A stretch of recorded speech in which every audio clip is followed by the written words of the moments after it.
ও তা চাচাই পিছু তাসি মাঝে অতর্কিত হামলা করে দিয়ে তাসি হন্ডালে কুড়িলে মাঝে ইবা মারা গিয়ে ইবা নামাজ সরি আইয়ে নামাজ সরি আইয়ের ঘর আমার বাদ খাইতে ঢুকে দিয়ে চলাত উঠা নামাজ হচ্ছে না যায় মানে ফুলি ঘনা করে তাই কেরিবার মারি বললা এটা মারে বাদ খাইতে গেল ঘরে টাইমত মাথা রোদ বাড়ি পাইছি।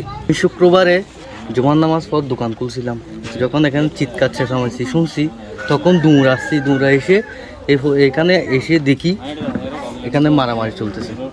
আমির হোসেন আর তসলিমা যে যিনি আছে উনি এসে আঘাত করার সাথে সাথে এখানে পড়ে গেছে। আমরা দৌড়ে আসছি, এখানে আমার সামনে রাখিয়া ছিল। শুধু আমরা যতটুকু দেখছি এখান থেকে আঘাত পাইছে, তারপর এখানে আঘাত পাইছে, তারপর মুখ থেকে যাওয়ার সময় মুখ থেকে ফেনা বাইর হয়েছে। আর গুটি ব্যবসা করি নাহলে বাধা দিয়ে বড় ভাই এটা আর ঘরের বিভিন্ন মানুষ নয় এখন ইয়ান আল্লাহ বলি ঘটনা ইয়ান নইলে কিন্তু জীবা মারা গিয়ে বাদ ভালো মানুষ শুকো নেই এবং হাসত নামাজ পড়ে হাত মারাতে বইয়ে বাড়ি মারিয়ে ফেলে দেয়।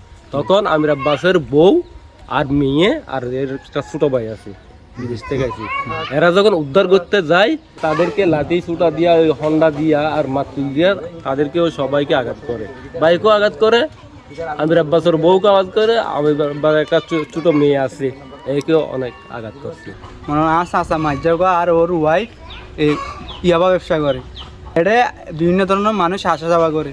যখন আর আব্বু বাধা দিয়ে আর ছোটো চাচা লয় আব্বুলের জমা পরে মাছ পরে আইয়েরে বাদ থেকে ঢুকের ঘরত এর মাঝে কোন একখানা দিয়ে আইয়েরে ওর ওয়াইফে গালাগালি করে। ও তা চাচাই পিছু তাসি মাঝে অতর্কিত হামলা করে দিয়ে আর চাঁচিও ফুমাতি হামলা করে দিয়ে চাঁচি হন্ডালে কুড়িলে মাঝে চাচাই অনর লাড়িও গলিয়ে বাড়ি মাঝে আয় সুড়ো পয়সে পে আর একখান দাবি আয় ফাঁসি যাই তারা গইলা আমির হোসেন আর চাচা আগত তসলিমা আক্তার